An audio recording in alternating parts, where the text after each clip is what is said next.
The following content has been rated for mature audiences only. Viewer discretion is advised. Well, I'm not an expert. I'm not an authority. I'm someone who has been a murderer for almost 20 years. Maybe I should have killed 400 or 500 people, then I would have felt better. People say Ted Bundy didn't show any emotion. There must be something in that. I showed emotion. You know what people said? See, you really can get violent and angry. Welcome to the Squonk The Hag, a podcast about murder, mystery, the supernatural, and even a conspiracy or two. Dun, dun, dun. My name is Mo. And I'm Kraken. Welcome on in, guys, to another episode of the Squonk The Hag. With me, as always, it's... The frogs, or the Krako, or whatever I am. The bunyip. No one has any idea what you are. Or why? Why are Krako? Good question. I will say thank you. Last week was all your idea, and I thank you for that. As you said, I was under the weather. I had COVID, so I was kind of just like a immovable lump in bed. So that's why. And sometimes you need to just be a lump in bed. This is true. But I luckily am feeling better. Still got a little bit of schmutz in the face, schmutz in the throat, but I got a bag of cough drops, and I was under the incredible medical care of Sir Chef Dr. Reginald Tilly's the 3rd MD PhD Esquire, aka my cat Wedge. See, the best part about that is, like, he's a doctor, he's also a chef, so, like, you have everything covered with one cat. And a lawyer. Yeah, exactly. I got everything covered in one cat. Wedge is the type of lawyer to show up to the case defending someone for, like, a serious crime, opens the suitcase, and there's just soup in there. Well, I guess the addendum is that he is an orange cat, so he does have to share the brain cell with all other orange cats on the planet. Yes. They're connected through Bluetooth. But, yeah, so this week is a motel, and I do apologize for what story we are going to be covering tonight, which is possibly one of the most prolific serial killers. A lot of people may be familiar with the general concept of this story if they don't know the details, but we are going to be going into a lot of detail on it. And I do want to start now. This should tell you what kind of story this is when I am starting out with disclaimers. Because usually to me, so little phases me with true crime anymore that I don't think of saying, hey. But this one, I was like, oh, I should probably say some things. So, if it's bad when you say a disclaimer, how bad is it whenever I have to say a disclaimer? Yeah, and you do. I was like, if your disclaimers are bad, what are mine? Mine are just worse. Well, yours always end up weird. So. It's what I do, thank you. Yeah, you're welcome. So this episode, we are going to Wichita, Kansas, and we're going to talk about Dennis Rader, who is the sexual sadist serial killer known as BTK. Those disclaimers.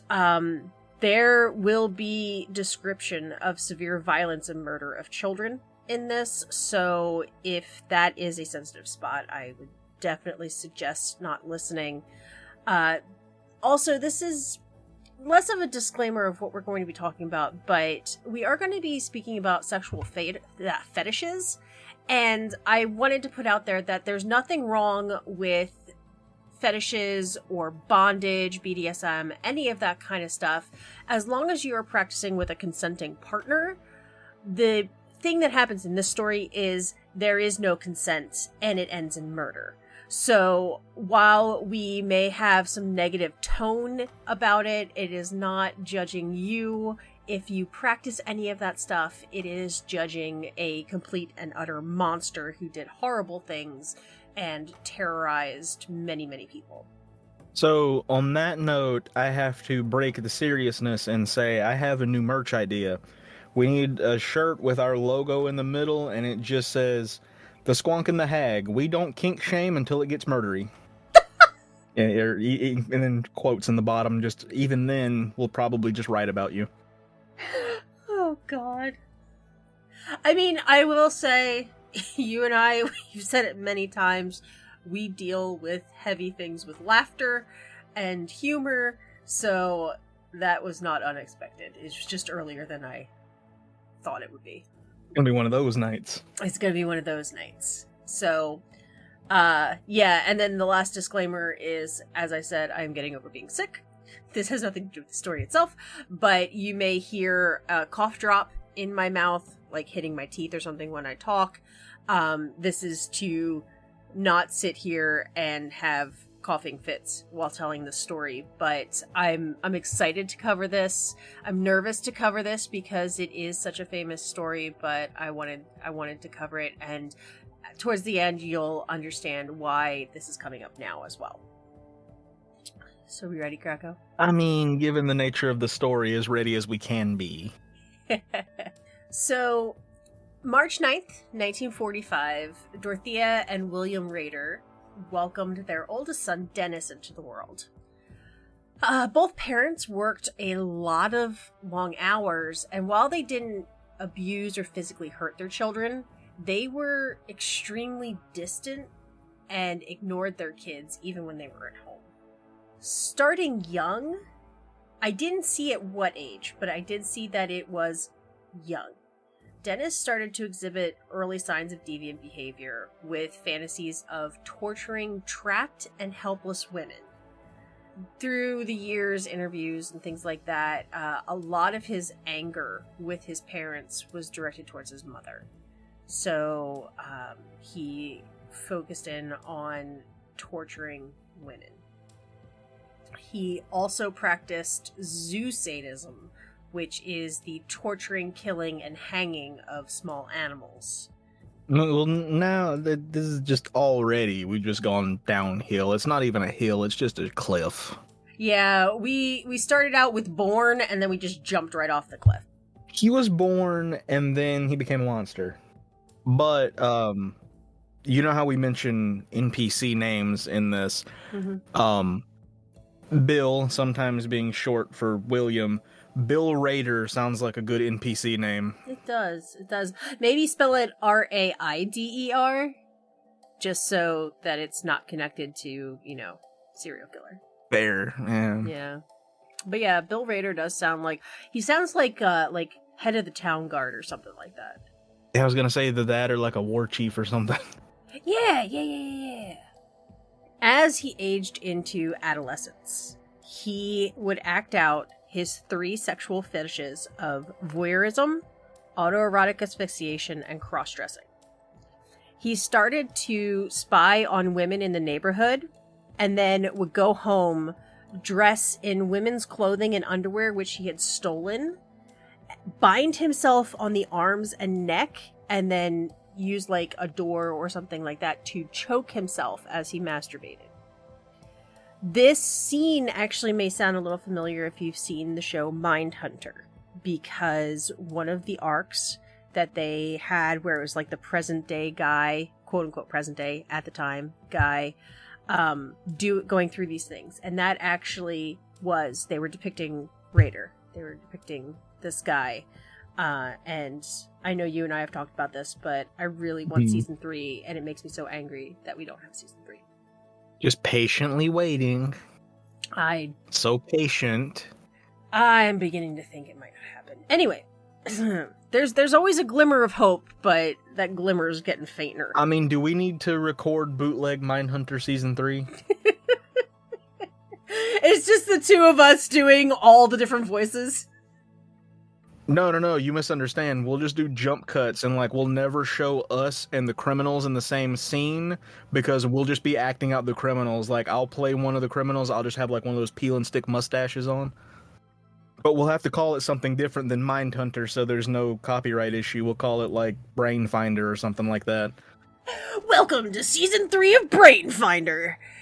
Uh, What happened to season 1 and 2? It's unrelated. no, don't worry about it. Oh my god. Wait a minute. I'm sorry, but why? You have the glasses. No offense. You have the glasses. I just need the mustache and a bald cap, and I can pull off a Dennis Rader look for season 3. Does that make me Dahmer? I mean, honestly, it would be kind of funny if you were on the show. I mean, I got the glasses. We'll just swap the glasses. It's the same 3 costumes.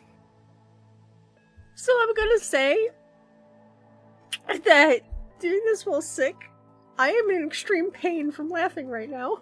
I'll do you one better. I won't even get a bald cap. I'll just shave the horseshoe shape in my head, and then I'll just have to wear a wig for the other scenes. All the other scenes from there on out is just a different hat. Oh boy. Oh boy. Okay. So I'm trying to stay on track because we're flying through his early life. I know sometimes I try to dig deep in these, but there's a lot to this story. So, directly after high school, he attended Kansas Wesleyan University, but due to mediocre grades, dropped out just after a year. Then, at this point, he joined the U.S. Air Force and served from 1966 to 1970. He completed his basic training at Lackland Air Force Base in Texas, and then he was stationed in Okinawa and Tokyo before being honorably discharged. So he was a U.S. Air Force veteran. Fair enough. Yeah, which is, like, it kind of hits me because usually when you think of a military veteran, you think of, you know, honoring them. And you think of, like, when you go to a sporting event and they have you stand up and, you know, salute or, you know, moment of silence. You typically think of them as not going to be like this.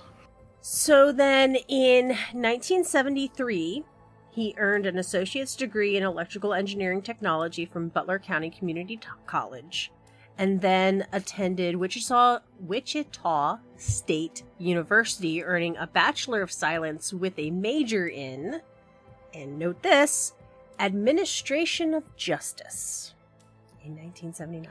He was just kind of learning how to avoid the system. Kind of. And also, I mean, because, you know, sometimes people think about criminals as stupid or ignorant or anything like that. But I mean, he had multiple degrees. I know a lot of serial killers and psychopaths comes out that they're very intelligent. So yeah, he had that. And then from 1974 to 1988, he worked for ADT Security Services installing security alarms. Yeah. Mm-hmm. Now you mentioned you mentioned about some serial killers like are thought of as dumb and stuff like that. No spoilers, but for those that don't know the story, but the way he got caught kind of was a little dumb. Oh my god, he's a moron. Yeah.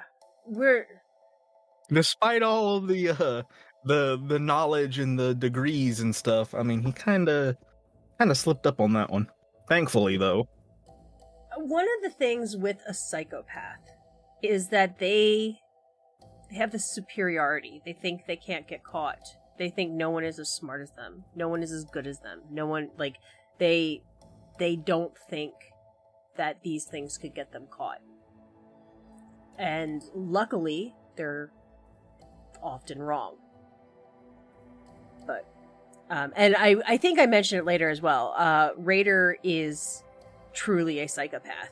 Not, you know, sometimes that word gets thrown around, but he psychologically has been determined to be a psychopath. Like, by medical definition, a psychopath. Yes, correct. So, installing security alarms gave him very easy access to find and stalk his victims, as well as the knowledge to do some of the things he did with, like, the break-ins and that stuff. Now everybody's worst nightmares. Oh no. And I guess I will say, for those who are going to listen through this story, the first murders, I want to say, are the worst. None of them are good. All of these victims deserve the respect and honor that they get, but the first is the one that really truly rips your heart out of your chest. So in early 1974, the Otero family hadn't lived in Wichita for very long. They moved to the city and they were getting settled in. Joseph and Julia Otero, some places it said she went by Julie, but her legal name was Julia, were a very happy and loving couple with 5 children. Joseph was outgoing and happy. They said he, was just like one of those great people to just be around, big personality. And Julia was just a very caring and loving mother. We can end their story right there, right? Because it has a happy ending. That's just where that ends, right? I wish. So, on the morning of January 15th, 1974, Charlie Otero and the 2 older children, they were all in high school. And I don't know how it was for you guys, but I know for me, the high school went to school earlier than the little kids. I don't know if that's like a common thing or what, but they left for school at their normal time and left their parents and their 2 younger siblings, Joey and Josie, at home. It's been so long ago with the school stuff that I don't even remember how that works. I just remember being miserable because I'm not a morning person. That's fair. I'm over here like, what are cold mornings at a bus stop? Because I did my school at home. Oh, man. So I live up north, and I didn't. And so I grew up out in the country, which means they would take multiple houses, and you would have one bus stop. So I would have to walk down the street to the bus stop, even in the middle of winter, when it was, like, freezing. That was fun. Yeah, that's the funny thing is like neighborhoods like around, at least around closer to where I am, you don't really see like school bus stops. They just kind of stop in front of like a few of the houses, and the kids are just like, we go into the middle of this street in this neighborhood and we all meet at this place for some reason. There's no stop sign, but it's just... Oh yeah, that's how ours was. This is just where they stop. Yeah, that's how ours was. I would have to walk over to the neighbor's driveway. Fair enough. And we just stood in their driveway. This is our driveway now. It's our driveway. So, when they came home from school that day, their dog Lucky was outside alone. And this was very unusual for the family. They always had someone go out with the dog, take care of him and all that stuff. I don't like where this is going. Upon entering the house, Charlie noticed that the kitchen was in disarray. The contents of his mother's purse were scattered all over the place, and this was another odd thing. His mom always kept the house clean and tidy, and, this was weird. And that is when the teenagers discovered the bodies of their parents dead in the bedroom. Yeah, let's be glad they just turned around and left. Yeah, they left, called the police from a neighbor's house. And I watched an interview with Charlie, and he said that to this day he is still grateful that is the only thing that he found. Because if he had found the rest, it, as he said, would have been too much for him to bear. Once police got to the house, they found the bodies of 9-year-old Joey and 11-year-old Josie. I'm sure even finding the parents was still really hard. Yes, he actually, in the interview, he was very open about it. He struggled with addiction and alcoholism for a long time. He said how hard his life was, not just losing his family, but also finding his parents. So luckily he didn't, because I think he was 15 at the time. And that's something that it's hard to process as a human being in general, but as a 15-year-old kid, and he was the oldest, so the other two were in their, tweens, early teens. Mm-hmm. So it was rough. After this, an anonymous tip came in that there was a letter hidden within an engineering book at the Wichita Public Library. And this letter was retrieved. It was a 2-page letter outlining the murders and everything that happened in great detail, including the types of knots that were used to bind the victims and what trophies were taken from the home. And the author gave himself the moniker. So you know how usually you get a nickname from someone? No, he gave himself his own nickname, which makes me just dislike this guy even more. Yeah, that's like, look at how important I am. I have a nickname. Yeah. Well, he called himself BTK, which stood for Bind, Torture, Kill. Not creepy at all. You give yourself a nickname, it should be like, hey, I'm the cool guy, not Bind, Torture, Kill. And it's even, it's not funny, but it kind of is when you think about it, in the sense that he's often called the BTK Killer. Mm-hmm. If you just say all that out loud, it's the Bind, Torture, Kill Killer. That it doesn't sound right. Yeah, he was called the BTK Killer, the BTK Strangler, the BTK something. And it's like, when he gave himself the nickname, it was literally just BTK. He just was like throwing words out there and combining words that he liked. Pretty much. So does that mean I'm like the Peppa Pig frog swamp creature man? Raccoon Kraken. Yeah. That made my brain hurt. Same. I will also say that, so I accessed some information about the letters as well as his full confession at trial, which is available in various places online. So we are going to go into detail of all of the crimes, and like I said, it's messed up. So Rader targeted the family after he saw the mother, Julia, leave to take the kids to school one day. And he zoned in on her and started obsessing, and then proceeded to stalk the family. On the morning of the 15th, the first thing he did was cut the phone lines, and then waited for an opportunity to enter the home. 9-year-old Joey opened the back door to let their dog out, and that's when Rader forced his way in. He says that he went in with a plan, but lost control of himself that day. He had a pistol, which he used to intimidate the family, and he used the ruse that he was a wanted man who was just there to steal their car and everything would be fine. Press X to doubt. Yeah. He uses that ruse again too later, which is just angering. But it seems like it's almost like he's playing a game where it's like, I've seen all these famous killers, I want to do that too. So he's just kind of doing whatever comes to mind in the moment. Well, this was Somewhat. This is his first known kill.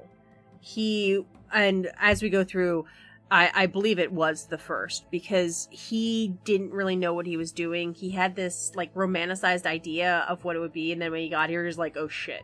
This is not at all like the simulations. Well, yeah, like, people, if you threaten them, aren't just gonna lay down and be like, okay, kill me now. Like, Yeah, everyone reacts differently to different things. There's not really a way to plan for that. human nature is fight or flight. So you're gonna try to get away, you're gonna try to fight back, you're gonna try to, save yourself. And, not everybody's going to believe what you say and stuff like that. So he went in thinking he was going to go one way, and then it just went this way. So he started by leading them into the living room, but realized that that wouldn't be, I guess, logistically the best thing. So he moved the family to the bedroom and tied them up. He had Julia and Josie on the bed, and then Joey and Joseph on the floor next to it. At this point, he placed a bag over the head of the father, Joseph, and tied it around his neck to strangle him. But since he never actually strangled someone before, he didn't know how much pressure was needed. And after Joseph passed out, Rader thought he was dead. I guess he doesn't know how to check for a pulse or breathing, but... For someone who, thought about it enough to stalk them, he really didn't know what he was doing. He didn't. Because he then moved on to the mom, Julia, and again strangled her until she lost consciousness, but she wasn't dead. And then again with Josie. So all of them went unconscious, but they were still alive.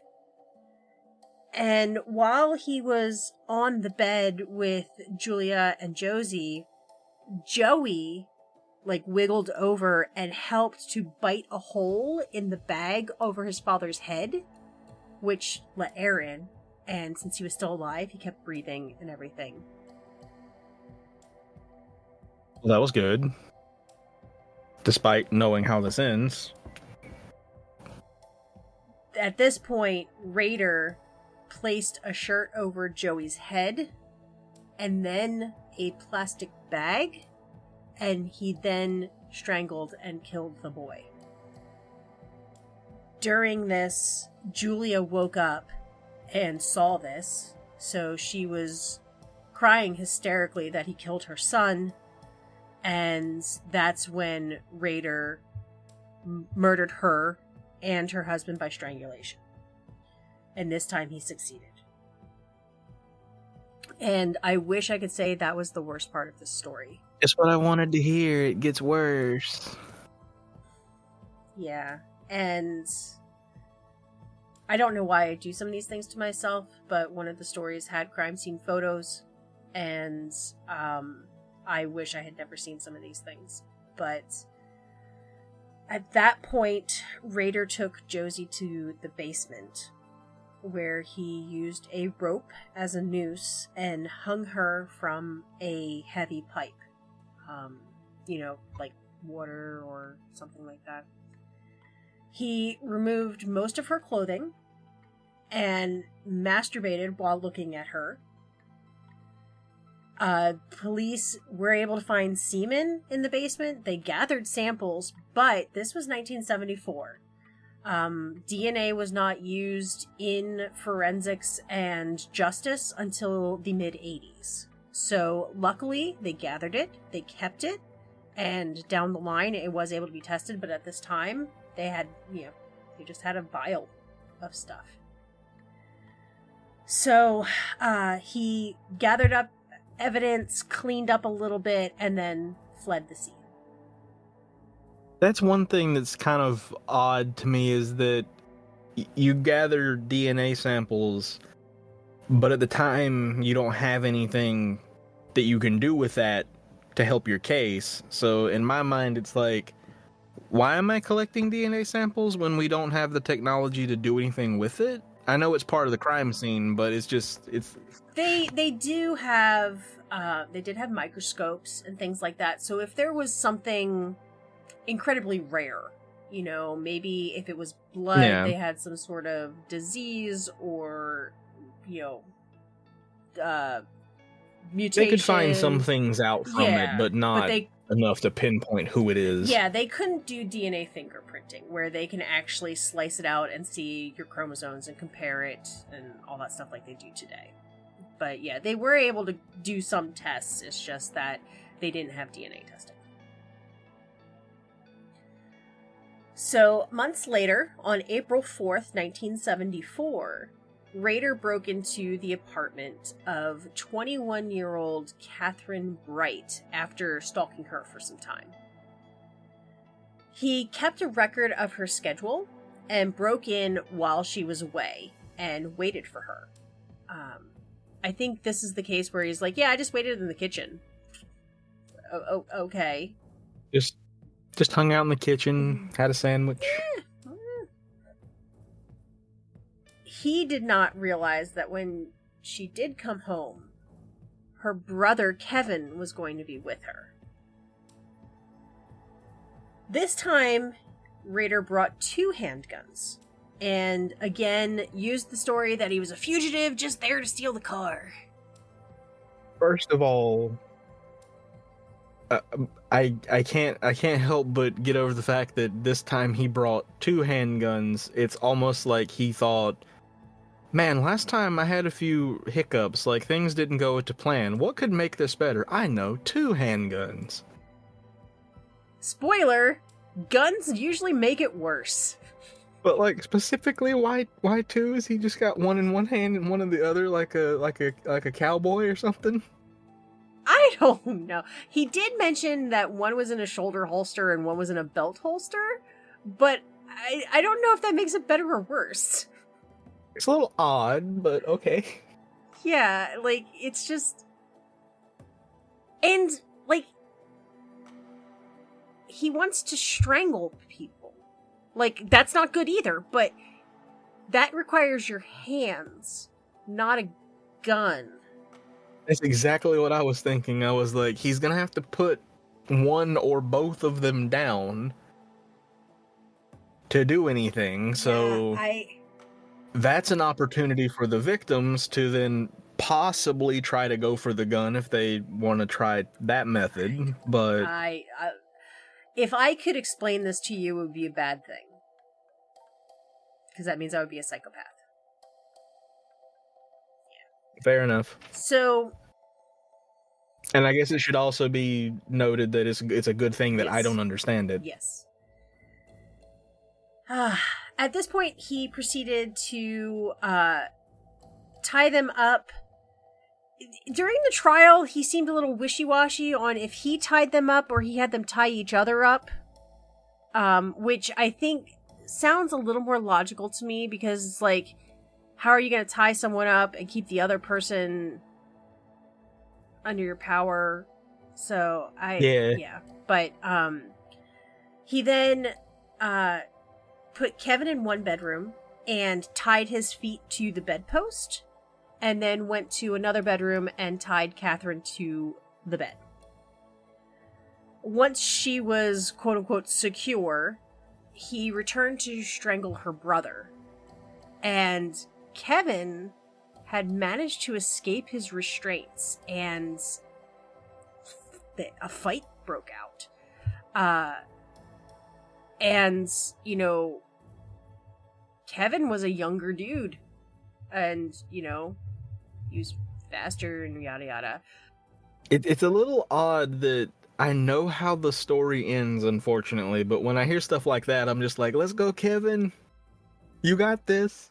Well, you might not know how his story ends. Well, one could assume, but... So, Rader withdrew one of the guns and shot Kevin in the head. He saw the blood, he saw the limp, unconscious body, and he was like, well, he's dead, and returned to Catherine. Now, while this had all been happening, Catherine also managed to remove her restraints. But Rader overpowered her and restrained her again, I guess tied it tighter this time, when he heard movement in the other room. The bullet was non-lethal and Kevin was back on his feet. I don't know if it just grazed him or if it just happened to hit him at the right spot, but he was ready to go for round 2. Bullets do weird things. I mean, it's likely that it just kind of like turned. Yeah. Yeah. Well, and also, I don't know how proficient Rader was with a gun. There's also that. Yeah, he had them. That doesn't mean... I mean, he doesn't mean he knows what he's doing. he liked strangling and didn't know how much pressure it took to strangle a person. So just because he likes guns doesn't know he means how to use one. Again, not making fun of anyone in this story in any way, but how bad is it that you're a killer who likes to strangle people, but yet you don't know how to strangle someone? Oh, it's bad. Like, so much stuff about this guy makes me scratch my head and makes me just completely and utterly speechless. Yeah. Which, you know, is rare, by the way.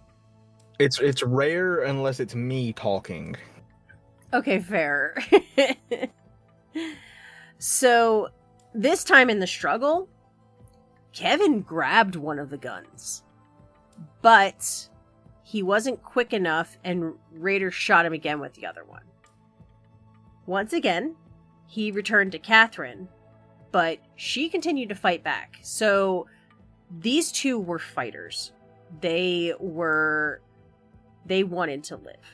And, Clearly. yeah, Rader said that he realized he lost control of the situation. So he just grabbed a knife and stabbed her multiple times.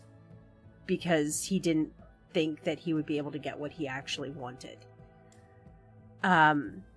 He went to start cleaning up the evidence when he heard the front door and saw Kevin running down the street holding the gunshot wound. And he knew he wouldn't be able to catch up with him. He knew that if he did, that he would have gotten arrested. So instead, he fled. And Kevin survived.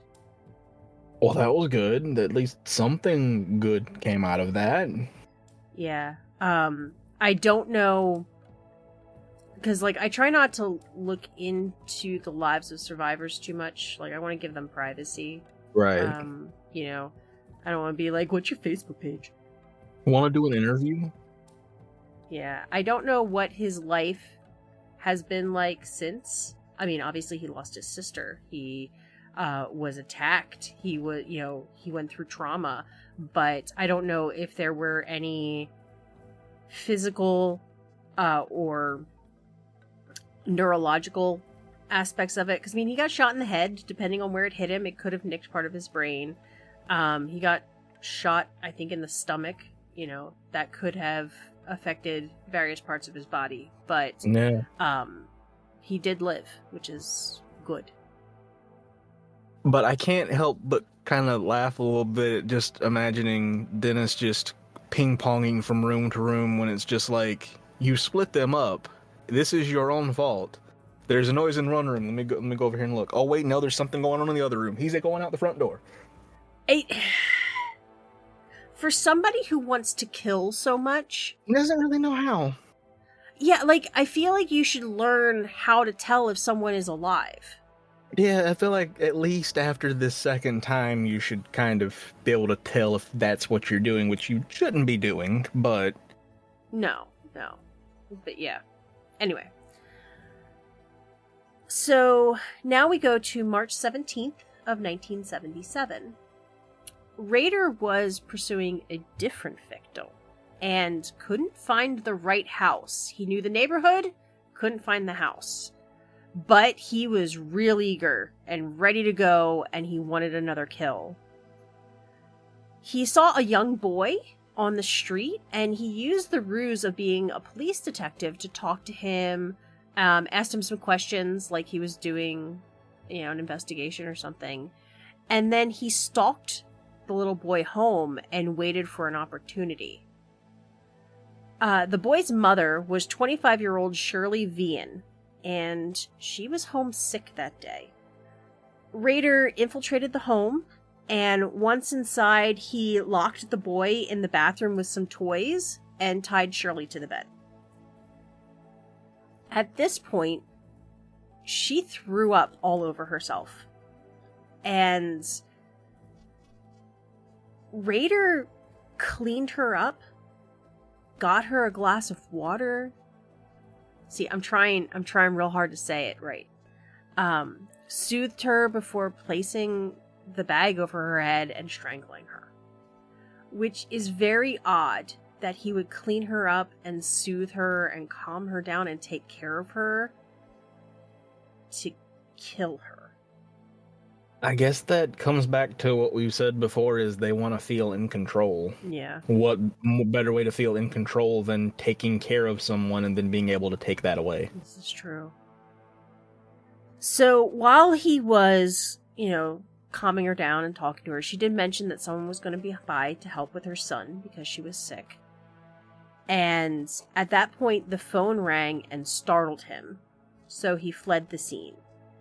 I did see that at one point, the plan actually was to also strangle the little boy. But due to the phone ringing, that little boy also is still alive. Did they say who was calling? No idea. He assumed that it was whoever was going to come and help babysit. But it could have been a telemarketer for all he knew. Saved by the extended car warranty? So Rader's next target was 25-year-old Nancy Jo Fox. He noticed her entering her house and then started to stalk her. He really liked stalking people. I see that. He checked inside of her mailbox to find her name and even found out where she worked. He even went to the place that she worked to see what it was like. All right, now I'm going to put a thought in your head that you didn't need because it came into my head, so now I've got to ruin it for everyone else. Think of how many times someone's looked through your mailbox and you didn't know it.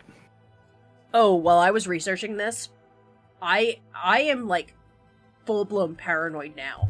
I'm like, I mean, we always, like, if we're just home, or if it's just me home, the door's locked. Mm-hmm. But, like, I'm like, oh my god, what if they get in the mail?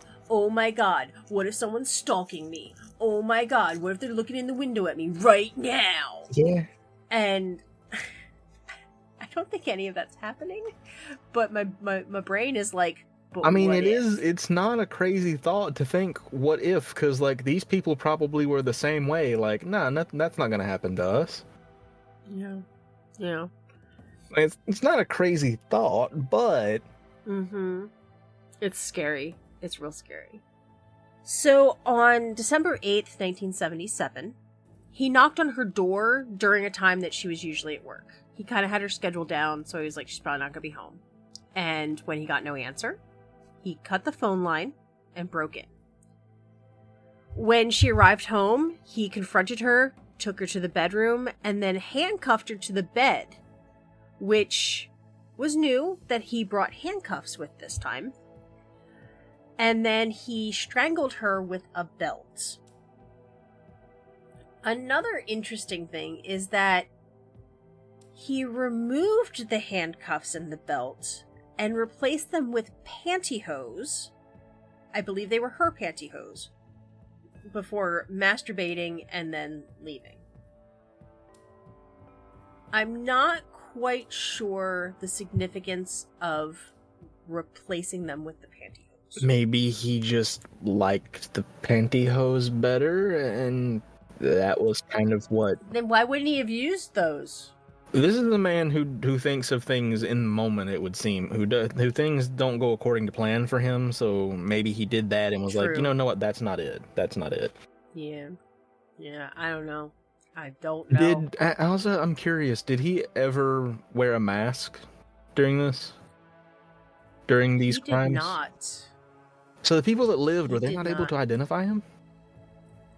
Well, you have to think, back then, they didn't have the internet. They could do a sketch. I just figured at least, they would have like a description to go on by this point, because here you've got Kevin. They do. Yeah, like you've got several people who can kind of... But Rader was just a normal looking dude. Fair. Yeah, there wasn't anything that stood out about him, yeah. He was just normal. He wasn't striking. He wasn't, super handsome. He wasn't like this gnarly monster looking dude. He just looked like a soccer dad. Yeah, now that I think about it, yeah, if they just went off the description, they would have been arresting every dad outside barbecuing or mowing the lawn. Yeah, and like he had a mustache in the 70s. I think everyone had a mustache then. Exactly. It's like, all right, let's round up all the dudes with mustaches. Mustaches are now illegal. So yeah. And like, potentially they could have maybe somehow gotten a lineup together, and then, Kevin probably would have recognized him. But getting that at the time with they would hang it up at the post office. Well, how many people are looking at that poster? Whereas nowadays, right now is the manhunt that's happening in southeastern Pennsylvania. That dude's picture is everywhere. Like, it's global. Yeah. Whereas back in the 70s, it's like, they did what they could. In the 70s, they were just putting up wanted posters on billboards and lampposts, but... And, you start... Unfortunately, the way the human mind is, you start seeing stuff all the time. It just becomes white noise. So, oh, another wanted poster. Yeah, as much as I hate to say it, like, I don't really pay attention to, like, the signs and stuff that you see posted up about, like, missing pets and stuff, because it's like, they're everywhere, and there's not really much you can do. Yeah, exactly. So, unfortunately, even though there were witnesses, the police had nothing. They had absolutely nothing. And because of... So, a lot of times with crimes, you look at people they knew. Well, they didn't know him. Yeah. So, he wasn't on a list. It wasn't like, oh, well, so he was kind of a ghost. Well, I mean, yes, in the case of, like, some of these people, it's not, he didn't find all of his victims through his security installation service. But if he did, that probably would have helped him narrow it down a little bit, because it's like, okay, well, maybe he did know these people, but he's not like a family friend. They would start looking at, like, repairmen and stuff, maybe. Well, the problem was that he would install security alarms in their neighborhood, not necessarily in their home. So he would be, working on a house, see a woman walk by, Fair. find out where she lived, and now there is absolutely no connection. Fair enough. Which is even scarier. Yeah. On April 27th, 1985, I will note there's a little bit of a gap here from 77 to 85. Really quick, before you get into that, I just want to say you were mentioning about the guy they're looking for in was it Philadelphia? Westchester. Yeah, it's near Philly. Well, that guy they're looking for, you were mentioning his photo is everywhere, and I've seen it several times, but now that I think about it, like, I probably wouldn't recognize him if I just passed him on the street. Yep. That's another scary thing. Yep. Is even though I've seen the photo numerous times, I still don't think I could identify him just passing him on the street. Yeah, and like now they're like, he was seen wearing a green hoodie. Well, if I saw a green hoodie, I wouldn't be like, hey, are you that guy? Yeah, I'm not going to be like, hold up, let me pull my phone out and let me compare you to this photo. That's what I would have to do to be able to recognize someone from a photo. Yeah. I'm a little nervous about this whole thing because I'm not in that area. I'm maybe an hour away. But I know people who live in Westchester, Phoenixville, King of Prussia, which is that general, like, radius that he's been seen in. And when somebody is on the run like that, Lord knows what they're going to do when they're desperate. Or where they're going to go. Well, yeah, and I don't know if you've seen the latest, he is now armed. Oh, no, I did not see that. Yeah, he stole a rifle. That's not good. You go check your mail, all of a sudden you have a gun in your face. This is why we don't go outside. It's safe in here. I like my home and my things. Says Mo from behind the steel vault door. Yeah, thinking about that guy is creepy. Anyway, so the evening of April 27th, 1985, Rader picked up what he called his quote-unquote kit, which is the things to bind, torture, and kill people, into a bowling bag and headed to the local bowling alley. Left his car parked there. He pretended to be drunk and even went to the point of swishing beer around in his mouth so you could smell the alcohol on him, and then called a taxi and got a ride back to his own neighborhood. The funny thing about that is, I've been told by a certain dragon that, despite never having been drunk in my entire life, I am actually okay at slurring my words and sounding like I'm drunk. I worry about you. You know that, right? Yeah, most people do. Anyway. I'm just processing that one. So, a few blocks away from where Rader lived a 53-year-old woman named Maureen Hedge, who he would often walk by the house and see her working out in her lawn, or, just going in and out of the house and things like that. Even to the point that, friendly wave.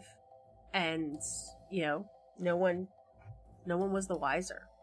She wasn't supposed to be home this night, because, again, he liked to stalk people. But her car was in the driveway. So he snuck into the house, but no one was home. The car was there, but she wasn't. And he went into one of the spare bedrooms and waited in the dark. When she returned home, there was an unknown male visitor with her. He was hiding, so he has no idea who this guy was, but he remained hidden. The two of them, I guess, kind of hung out and socialized for like an hour or two. I don't know if it was a date or family or a friend or... Here's another horrifying idea. What if there's someone who just likes to break into people's houses and hide and watch people for like a few hours and then just leave without doing anything or moving anything? He just likes to like watch people. Because like he was just in their house watching them and they're just doing their thing and I had no clue he was just in there. I didn't need to sleep tonight. Like that's still wrong and illegal. But at least it's not hurting anyone. It's just really creepy. Do I need to go get the YouTube videos of people leaving cameras in their house and seeing people come out of the walls? Or like underneath the bed or the couch or something? You're making it worse, Krakow. Is that a good thing or... No. I see. Anytime someone tells you you're making something worse, it is not a good thing. Boy, I have been misinterpreting a lot of things. Rader actually waited in that spare bedroom into the night. And then middle of the night, super early morning is when he came out of the room, flipped on the lights really quickly to, I guess, startle her, jumped on top of Maureen, and then this time he strangled her with his bare hands. He did not use a belt or a rope or any kind of ligature, just his bare hands. Unfortunately, this was just the beginning of his plan. He wrapped her body in a blanket and put her into her car and used her car to transport the body to Christ Lutheran Church, where he was president of the church council. I had mentioned it a little bit, and we'll talk about it more in depth later, but he was a normal-looking dude. He compartmentalized as a psychopath and seemed like a normal dude. Like I said, president of the church council. He was a Boy Scout leader. Boy Scout leader, president of the church council, veteran, all someone you wouldn't think to be doing this kind of thing. Which I believe is why he went undetected for so long. Because, like, when you are looking for a monster, you're not looking for the church-going dad. The church-going president of the council, Boy Scout leader, veteran, quote-unquote nice guy. Because, like, his photo, like, I've seen his photo and stuff, so, like, he is actually just the definition of a dad. He looks like the kind of guy who would ask if you and your friends want to get pizza after soccer practice. Yeah, like just the slightest bit schlubby, like not in a bad way, but you know what I mean. Like, And I picture like a Midwestern accent and everything. Just, hey, you guys want to go down and get some pizza? yeah, and he got like the calf high tube socks with the New Balance sneakers and some like shorts And the khaki cargo shorts like that, and a polo Yep, tucked in to go mow the grass. with a fanny pack. Yeah, so Dennis Rader, the kind of man to wear socks and sandals. yes, exactly. So like that's not who you would expect. That's not who you would zone in on at all. But before we go too far, I do want to say at least you don't have to worry about me or you ever doing anything like this, because I don't think either of us would be able to hide in someone's closet for this long without getting bored and just coming out and being like, well, you two just leave already. Or being quiet that long. Or like, I was going to say, or like having to sneeze. Did your closet just sneeze? Don't worry about it. Do I hear Candy Crush music coming from your closet? No, I don't play Candy Crush. I play Merge Dragons. Thank you. My God, I don't know. It can both be horrifying and funny at the same time. You're just sitting in your living room when from your closet you hear Peppa Pig talking in your closet. Don't make me Followed laugh. by the sound of someone hitting the bottom of a juice box. Oh, don't make me laugh. You just hear Peppa Pig, can you count to 3? Followed by, I can only count to 4. I have noise suppression on, so I imitated the slurping sound, but of course it didn't pick it up, thankfully. Because I don't think we need that now that I think about it, but... I don't think we need that. Discord that, no. saved us on that one, but... Yes, thank you. Thank you, Discord. He took her to the church, and he tied her body into various bondage positions and took Polaroids before, and I will note, he had this planned. He had plastic sheets ready, and he wrapped the body with them. Then, once again, using her car, took her and dumped the body into a ravine off of a fairly main road in Wichita.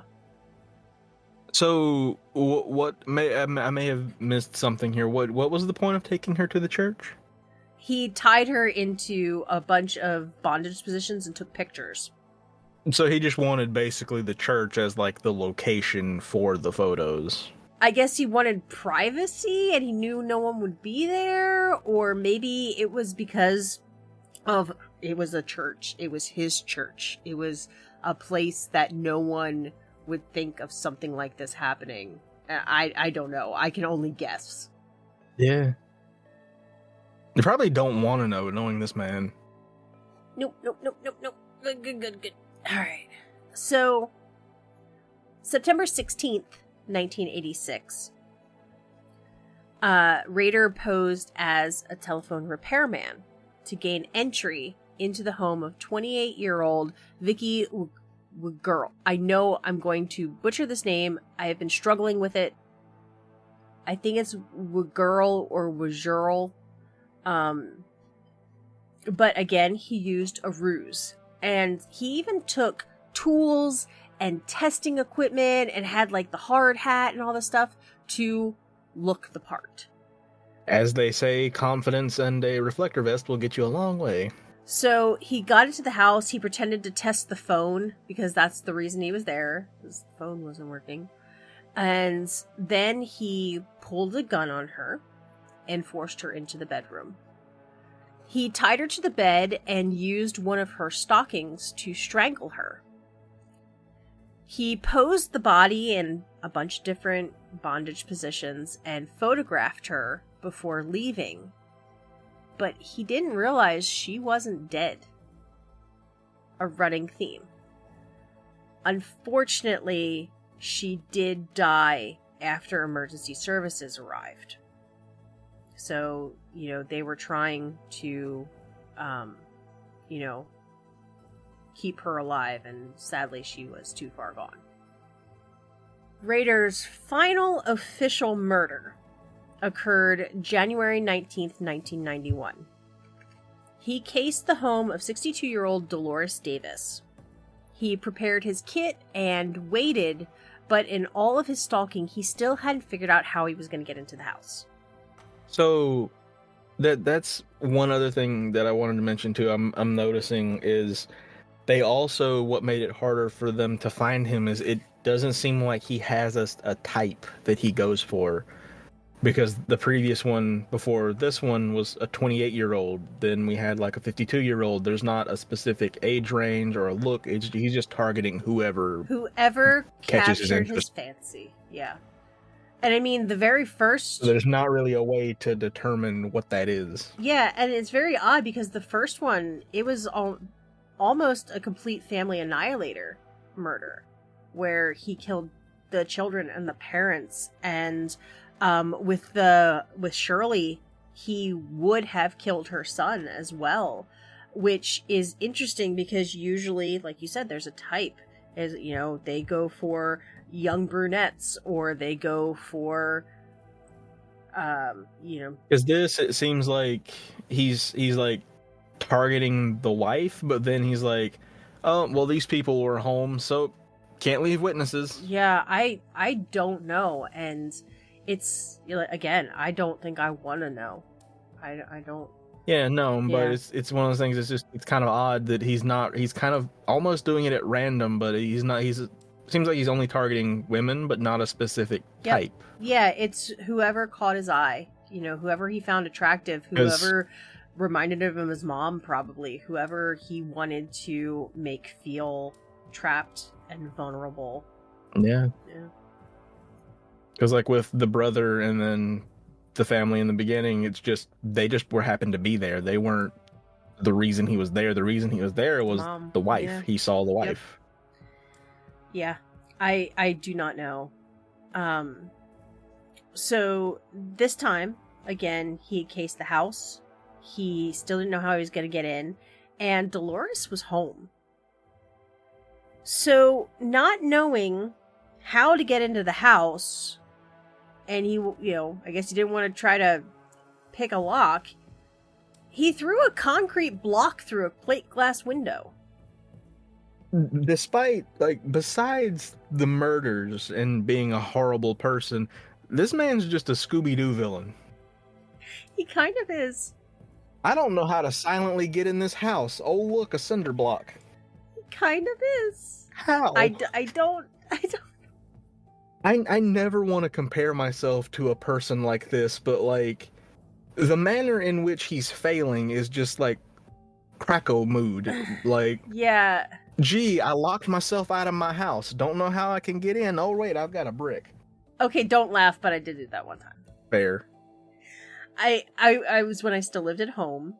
You've I also will say, attempted to open a beer with a drill, so, I mean, I'm honestly not surprised, but... shut up. Yeah, I got in a lot of trouble for it, too, because my parents had to replace the entire back door. But, yeah, I locked myself out of the house. I didn't know what to do. I didn't have a cell phone, because I was...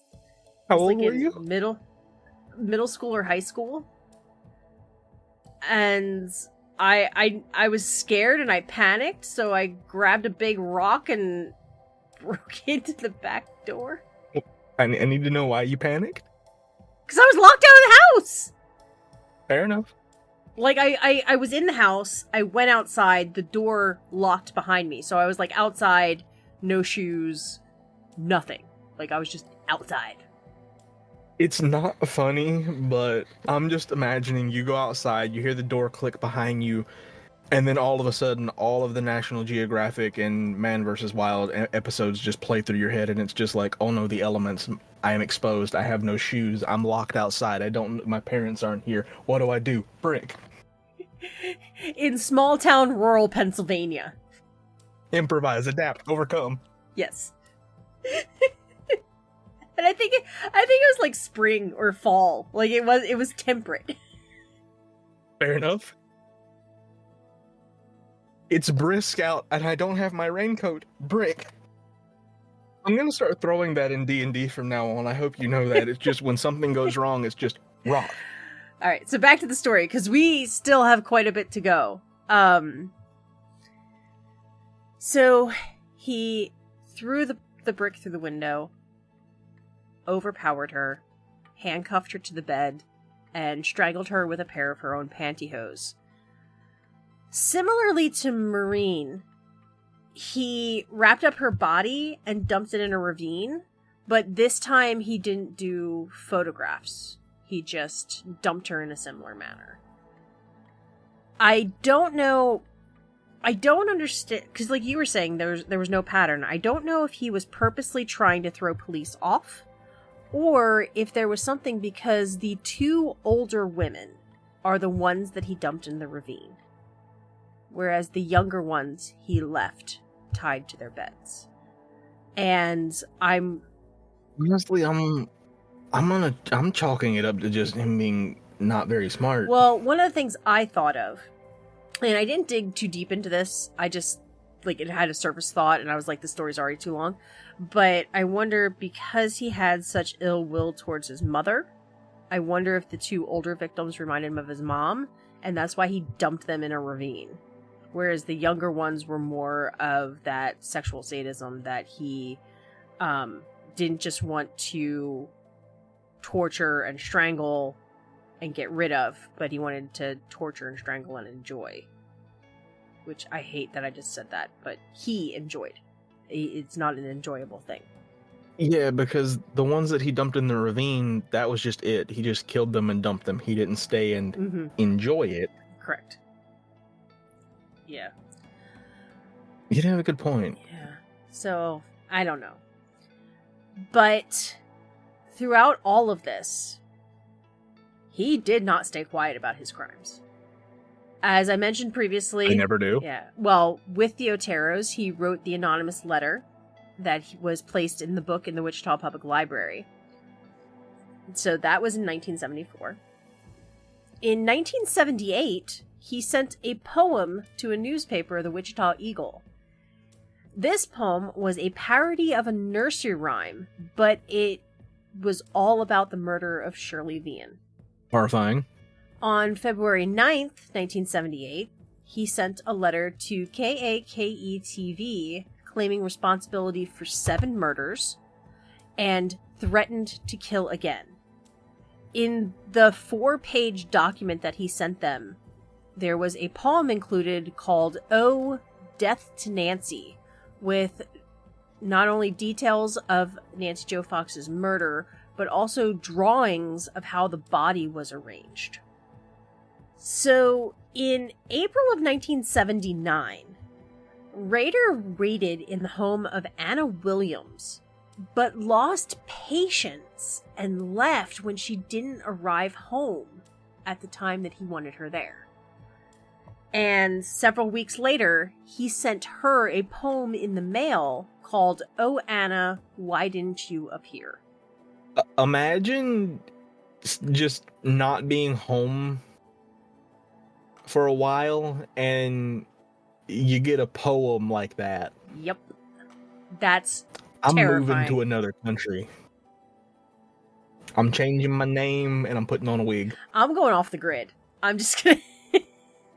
I'm gonna disappear. I'm gonna just be like Homer fading into the shrubs. So, this is... Earlier, you had talked about the stupidity of this guy.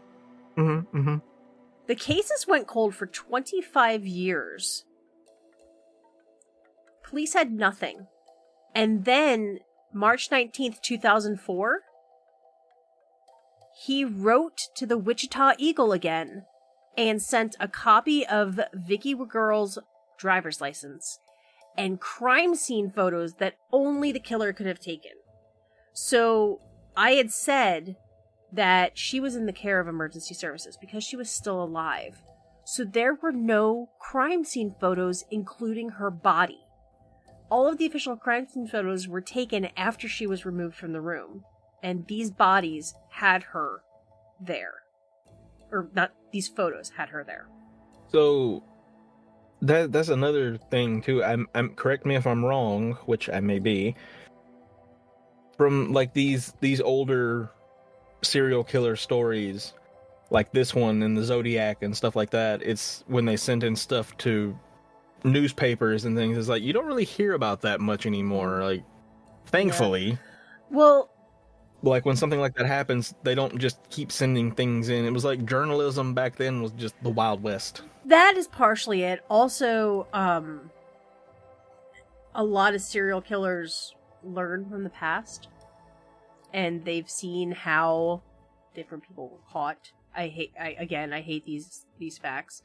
And then also, not all serial killers want to do that. You know, not everybody wants to be contacting. Yeah. I mean, there is a common thread of them trying to be involved in the investigation somehow, whether it be pretending to be a reporter or just at the scene when, you know, police are investigating and things like that. But, you know, and also even when you look, so Jack the Ripper obviously wrote letters, Zodiac wrote letters, and Rader wrote letters, but it's a smaller percentage of serial killers that do that. At least in my knowledge. I don't know exact numbers, but fair enough. Yeah, it's just those are the ones that really stick out because, like, ooh, lordy. But yeah, that like I would not have want to have been a journalist back then because like it's just like, well, I'm gonna go into work today. I'm gonna write about local news and maybe get sent some horrifying photos. Yeah. Like nowadays, things are screened and yada yada. Back then, it was just, hey, you got this really thick looking suspicious brown box. I put it on your desk. Yeah, it's kind of oozing. There's a weird smell coming from it, and it sounds like it's ticking. Must be that clock you ordered for your desk. Yeah, that's it. Oh, that was one thing, kind of tying back to the whole contact with the media and stuff like that. I did also see, from one of the guys, Hazelwood I think it's Hazelwood, from the FBI's Bureau of Behavioral Analysis Unit. Not Bureau. Behavioral Analysis Unit. How he mentions that some serial killers contact the media because they want to get caught. They know they can't stop, and they're kind of scared of it, so they deep down want to get caught. Which kind of seems might be a little bit of the case with Rader. Because again, he went quiet for 25 years. Cases were completely cold. And then he's like, hey. So it makes me just kind of wonder, because he sends so much to the media, to police, and everything, that I wonder if, like, subconsciously, deep down, anything like that, he wanted to get caught. He wanted somebody to stop him and punish him for what he did. Maybe, yeah. I don't know, but it's possible. So this is again one of those things. It's like we deal with things in humor. The story of Dennis Rader is like the true crime version of Breaking Bad. I mean, Breaking Bad is still true crime, but like Dad turns to a life of crime. Mm-hmm.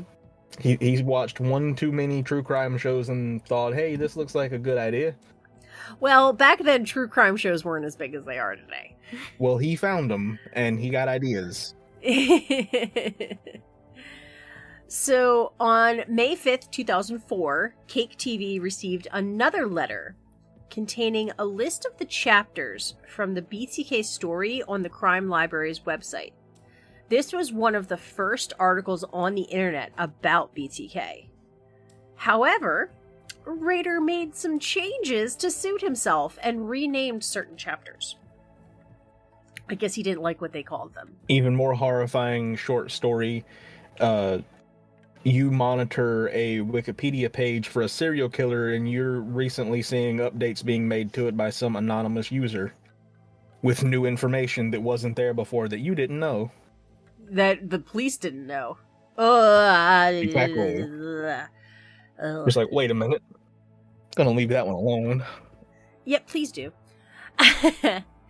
On June 17th, 2004, Another letter was found in a mechanical engineering book that was left in the drop box of the Wichita Public Library.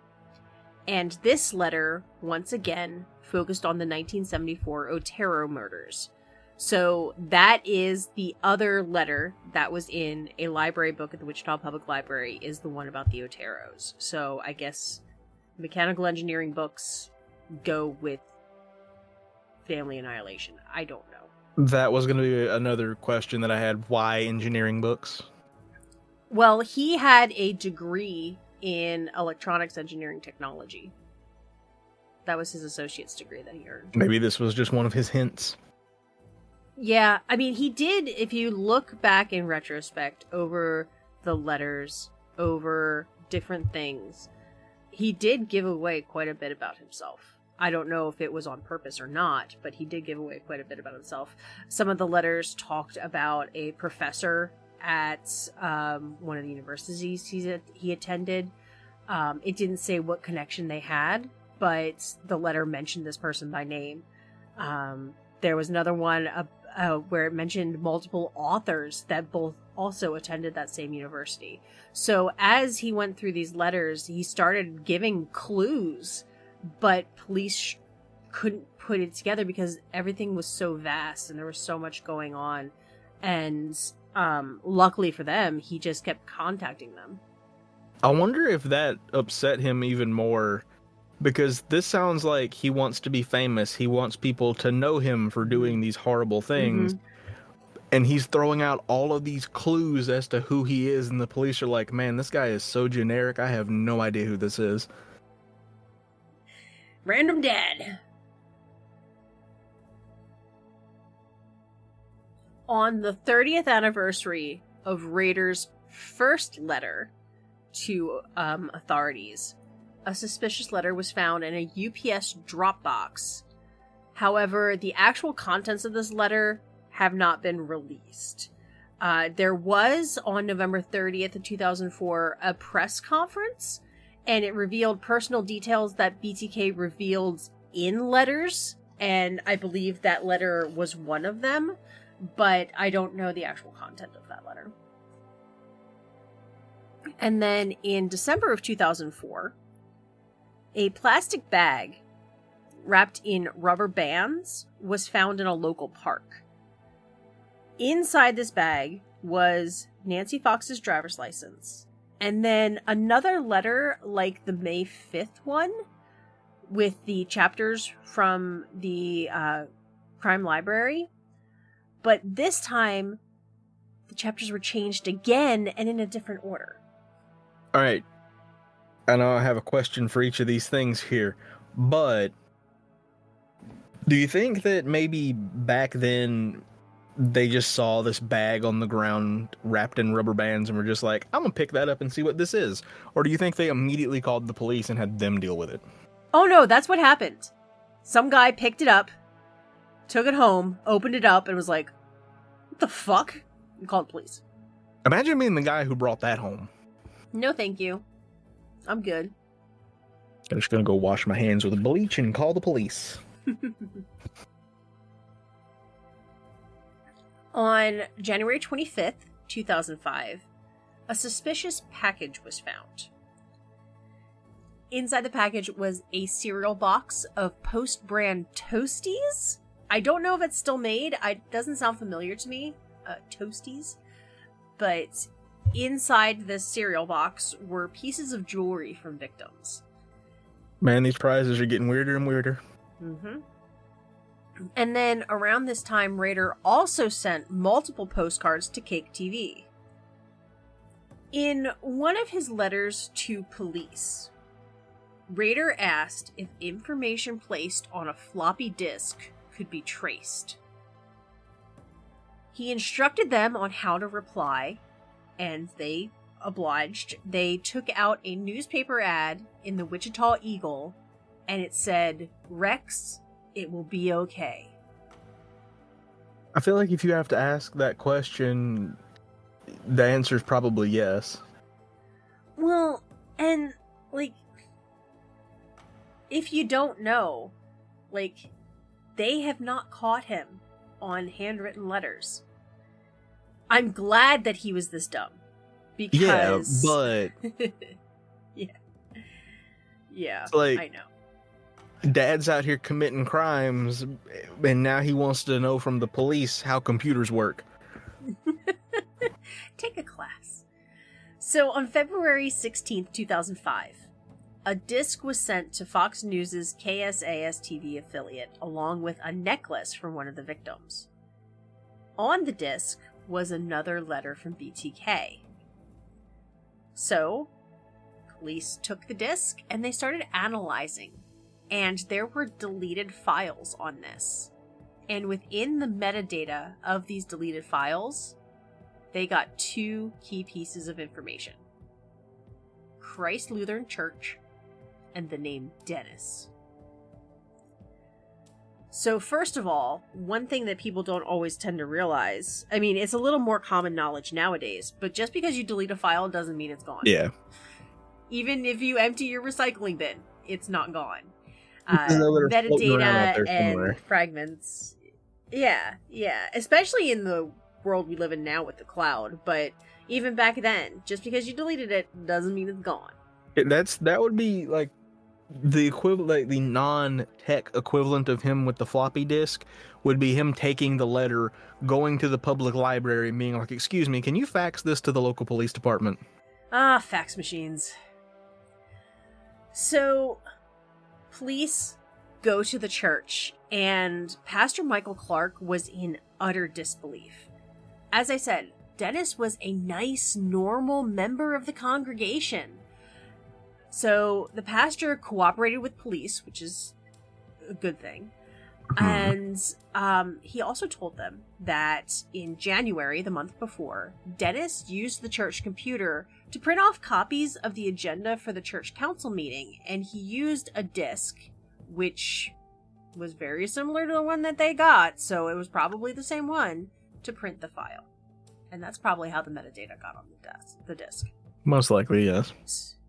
So now they had a name, they had DNA evidence collected from various crime scenes, and they were able to arrest him. During the 32-hour interrogation, Rader started, saying he wasn't guilty, he was very distant, he would refer to BTK in the third person, and he only talked in hypotheticals. But as it went on, he realized all of the evidence they had, and he figured out he was screwed, so he started to talk. And then once he started, they couldn't get him to stop. Again, psychopaths love to talk about themselves. Mm-hmm. So he started out very angry. Once he admitted what he did, he repeatedly asked the police lieutenant, Ken Landwehr, "How come you lied to me?" And Landwehr told him, "Because I was trying to catch you." Like, I read this in an article and I just heard the attitude. It's like, "'Cause I was trying to catch you, you schmuck." Yeah. I can hear the smirk on his face. Yes! So, like I said, as a true psychopath, he wanted to talk about himself, he wanted to talk about his crimes, and he went into great detail. So there was stuff that was not public knowledge, there was stuff the police did not release, there were things that they didn't notice, and then afterwards they're like, "Oh, snap, alright, you did it." That's another thing that creeps me out a bit, is like how like happy they are to talk about the horrible things they did. Mm-hmm. Like, well, it's the equivalent to us working on, like, example, like a D&D campaign. Like, we finally get a story or a backstory worked out, and it's like, we want to share this. Like, look at this. I want to talk about this in detail because I did a thing. Yeah. Oh my god, when I wrote my first character backstory for D&D, I sent it to so many people. That's understandable. Yeah. They're probably like, "Okay, thanks." But yeah, that's very much how it was. And psychopaths don't feel emotion the way a normal person does. So to him, he just kept talking and talking, and he actually believed the cops were his friends and that they respected him and were like, "Oh my god, he's such a great killer." So he's so good. We couldn't even catch him. I know, right? So they fed into his ego. They were like, all right, this dude is talking. We are getting all this. We are going to just let him believe we just love him. Okay, I got a question for you. If you were an interrogator, could you feed into that, or like, would you be able to feed into that and just be like, whoa, really? Well, how did you manage to keep him quiet? How did you do this? How did you do that? Would you be able to like feed into it like he's actually a great person just so he'll keep talking? Actually, I think I could. If it meant catching a bad guy, I could. Fair enough.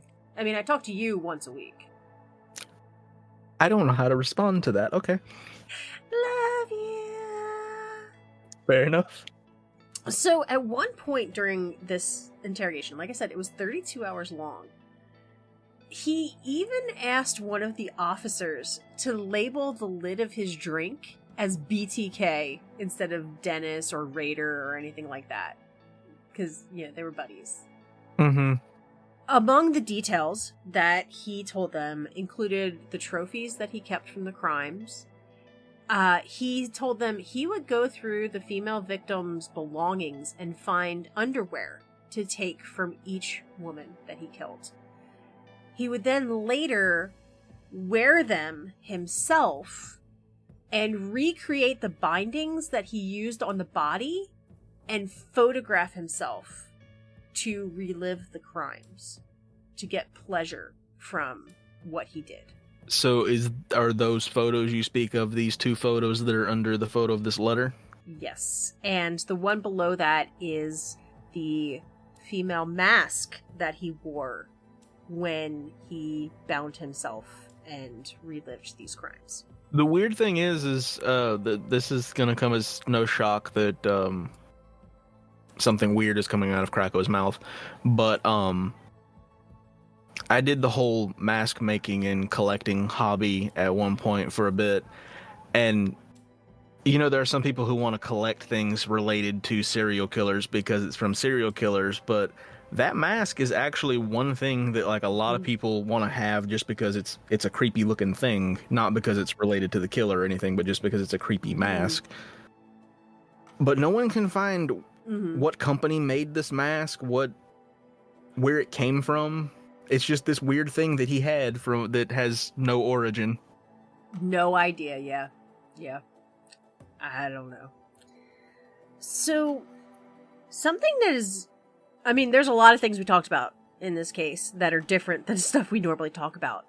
But something that most of the cases we cover, they go to trial. Rader did not. He originally pled not guilty, but as the trial loomed, as the evidence piled up, he changed his plea to guilty and made a full confession on the stand.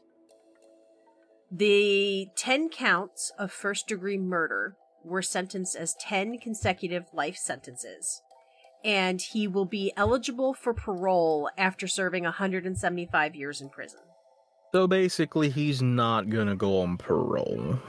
Well, in 175 years. I think if he's still around after that long, I think we have other things to be concerned about. Yeah. There are 3 victims that are often overlooked in this case. In 1971, Rader married Paula Dietz, and the couple had 2 children, Carrie and Brian. I mentioned him compartmentalizing before, but his family legitimately had no idea. At one time when the letters hit the news, Paula made a joke that he was as bad of a speller as BTK, but that's about as close as they ever got to connecting him to this horrific serial killer. That would have been a movie plot twist if she would have just been like, "You spell almost as bad as this guy. Funny, your handwriting kind of looks the same too." And they just kind of look at each other, and it's like, oh. And then he adds another murder to his list. In my mind, she runs away and escapes, but... His daughter, Carrie, has spoken publicly of her experiences and has even published a book called A Serial Killer's Daughter. She says that she will always remember her dad as he was growing up. He was the Boy Scout leader. He attended her high school graduation. He walked her down the aisle. But she has said repeatedly that she can never forgive him for what he did. That's understandable. After his confession in 2005, Paula was granted an emergency divorce, which this term I kept seeing, it sounds so funny, an emergency divorce, but I understand what it means. Is that she was able to end the marriage immediately without having to wait the standard times. Normally through a divorce, you have to file paperwork, wait so long, file paperwork, wait so long, file paperwork, wait so long. When they grant emergency divorces, do they just go into the courtroom and the judge gets a tiny hammer and breaks some glass and pulls the paper out and it's just like, I don't granted. know. I have never witnessed an emergency divorce. Break glass in case of emergency divorce? The reason I am doing this story now is that on August 24th of 2023, details were made public that Rader is the prime suspect in 2 cold cases. The Osage County Sheriff in Oklahoma dug up one of Rader's previous properties and found quote-unquote new items of interest. One of the articles that I saw, the Osage County Sheriff said that he got the tip from Rader himself to check that property. So I don't know the details of that. And like, this is very, very recent news and things like that. So there may be more coming. Possibly. Yeah. In 1976, 16-year-old Cynthia Kinney vanished from the family laundromat. Investigators revealed that there was a BTK journal entry called Bad Wash Day from the same time, and it had a lot of similar details to the case.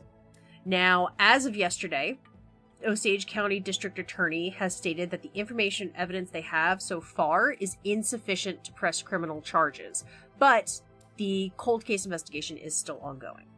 Additionally, Rader had a sketchbook, or has a sketchbook, and one of the pictures depicted a blonde woman in a short green dress, bound inside of a barn. And one of the things that's kind of upsetting to me is how many serial killers are actually very talented artists. That's exactly what I was thinking. Yeah, because like there's a lot of them that in prison they start painting or they sketch, and it's just like, I was just like, I don't want to appreciate your technique. It's like the straight lines and like the detail and everything. Like it. Yeah. Despite the creepy subject of the image, like it's actually not bad. Like there's talent there. Yes. Yeah. Like he draws a face better than I can. There is a Kansas cold case of Carol Sullins, who was an exotic dancer that was last seen wearing a very similar green shirt dress. The possibility of more victims is not surprising to authorities or, true crime enthusiasts. The FBI Academy's Behavioral Analysis Unit has studied Rader over the years. Retired Agent Ray Hazelwood, that I mentioned earlier, has said that Rader may be one of the most fascinating serial killers he has ever studied because of how many things are different from the norm with a serial predator like this. Robert Ressler, which may be a well-known name out there, he's another retired FBI profiler. He believes that Rader had more than 10 victims. He said that psychopathic killers do not just stop killing for years or just end the way that he did. So that makes many people suspect that there are still other bodies and other secrets in this case. Where else have I heard that name, Robert Ressler? Robert Ressler? He is one of the founding guys of Behavioral Analysis Unit. Fair enough. Maybe that's where I'm hearing it from. Is like they probably. I've talked about him before. He is a very famous FBI profiler. You watched Mindhunter. You've watched probably Criminal Minds and stuff like that. Yeah. His name does come up a lot and things like that. That's probably where I'm remembering it from. Yeah. I was like, that sounds familiar. I've heard that somewhere. Yes. Amazing profiler, has done a lot of really great stuff for justice. But that, I'm going to take a deep breath there, is the story of Dennis Rader. Thanks. Like I said, I was a little nervous because this is one of those well-known ones out there. There's a lot of people who know a lot of things, which is why I tried to stick to the court transcripts and stick to verified information and stuff like that. But yeah, it's a weird one. It's one of those ones that'll keep you up at night. Yeah. After I kept you up at night about maybe someone went through your mail. Maybe there's someone in your closet. I hope not, but... Well, actually, Wedge loves to sit in our closet up on one of the shelves, so... there might be a cat in my closet. Yeah, that's fair. If I ever get a cat, that's going to be the thing that I'm going to have to get used to, is just hearing random noises from the closet or under the bed and not freaking out. Oh, you get used to it real quick. It'll be like 2 o'clock in the morning, you hear something crash downstairs, and it's like, it was the cat, it's fine. Yeah, it'll be fine. Then a serial killer kills me. Now, if it's 2 a.m. and it's dead quiet, now we're concerned. Although I told you, Wedge has a schedule. And at midnight, he has to Zoom and then eat a snack. And then as soon as he is done, around 12:30, if I am not in bed under the blankets and cozy, I get screamed at. Because that's when he needs to cuddle up and go to night-night. Yes, he's like, you're throwing off my groove, how dare. Anyway, so thank you guys so much for listening. I know it's not a good story, it's not an enjoyable story, but I hope that you enjoyed the episode. Hope that it was interesting. Please don't leave us. What we're saying is we hope you'll come back. Please don't go. But yeah, so we will be back next week for a Krakow Tale. And exactly. Enjoy the rest of your week. Thank you very much. We love you. And bye. As always, make sure to check out our website for all of the show notes, sources, and more information at thesquonkandthehag.com. And we would also love and appreciate your support by either leaving a review on iTunes or through small monthly donations using the viewer support link in the description. And if you don't subscribe, make sure to follow us on your favorite podcast network to get notified of new episodes every Thursday. All right, Krakow, you ready? Okay, bye.